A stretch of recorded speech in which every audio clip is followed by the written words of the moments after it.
প্রবল ঘূর্ণিঝড় রিমালের প্রভাবে উপকূলীয় জেলাগুলোতে বৃষ্টি ও ঝোড়ো বাতাস বইছে। চট্টগ্রামের শাহ আমানত আন্তর্জাতিক বিমানবন্দরে দুপুর থেকে বন্ধ রয়েছে সব ধরনের ফ্লাইট ওঠানামা। চট্টগ্রাম সমুদ্র বন্দরে পণ্য ওঠানামা কার্যক্রম বন্ধ সহ দেশের অভ্যন্তরীণ সব রুটে বন্ধ রয়েছে নৌযান চলাচল। দুর্যোগ মোকাবেলায় প্রস্তুত করা হয়েছে উপকূলীয় জেলার সাইক্লোন সেন্টারগুলো। সবাইকে নিরাপদে আশ্রয়ে যেতে প্রচারণা চালাচ্ছে স্থানীয় প্রশাসন। কুয়াকাটায় জোয়ারের পানিতে ভেসে একজনের মৃত্যুর খবর পাওয়া গেছে। প্রতিনিধিদের পাঠানো তথ্য ও ছবিতে আরো জানাচ্ছেন আশিকুর রহমান।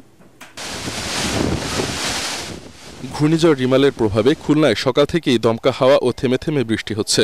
খুলনা, সাতক্ষীরা ও বাগেরহাট উপকূলে 2000 কিলোমিটার বেড়িবাঁধের মধ্যে প্রায় 17 কিলোমিটার কিছুটা নাজুক হওয়ায় চলমান সংস্কার কাজের পাশাপাশি ঘূর্ণিঝড়কে সামনে রেখে জিও ব্যাগ ও সিট দিয়ে বাঁধ রক্ষায় অতিরিক্ত কাজ চলছে। ঘূর্ণিঝড় রিমালের কারণে মোংলা সমুদ্র বন্দরে 10 নং মহাবিপদ সংকেত দেখানো হয়েছে। ইতিমধ্যে ঝড়ের প্রভাব শুরু হয়েছে, বইছে দমকা হাওয়া, কোথাও কোথাও থেমে থেমে বৃষ্টি হচ্ছে। দুর্যোগ মোকাবিলায় 103টি আশ্রয়কেন্দ্র প্রস্তুত রাখা হয়েছে। বরগুনায় সকাল থেকে বৃষ্টি হচ্ছে, বইছে দমকা হাওয়া, আকাশও মেঘাচ্ছন্ন। নিরাপদ আশ্রয়ে সরে আসছেন উপকূলের মানুষ।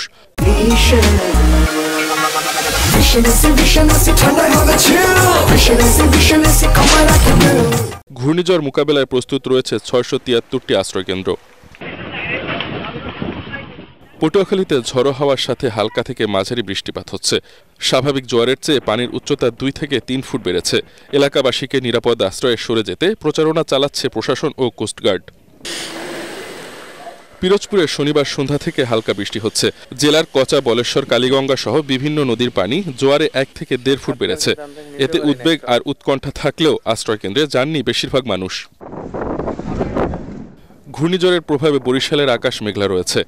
নদীর পানি 2 থেকে 3 ফুট বেড়েছে। এতে চর ও নগরীর নিচু এলাকায় পানি ঢুকে পড়েছে। এছাড়া থেমে থেমে গুড়ি গুড়ি বৃষ্টি হচ্ছে। বন্ধ রয়েছে বরিশাল, ঢাকা সহ সকল রুটের লঞ্চ চলাচল।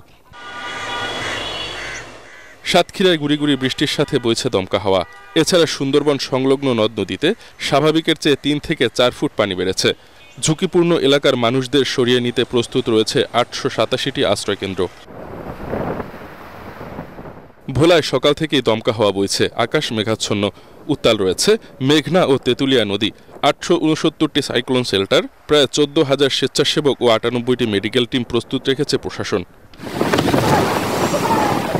কক্সবাজারে সকাল থেকে দমকা হাওয়া বয়ে যাচ্ছে।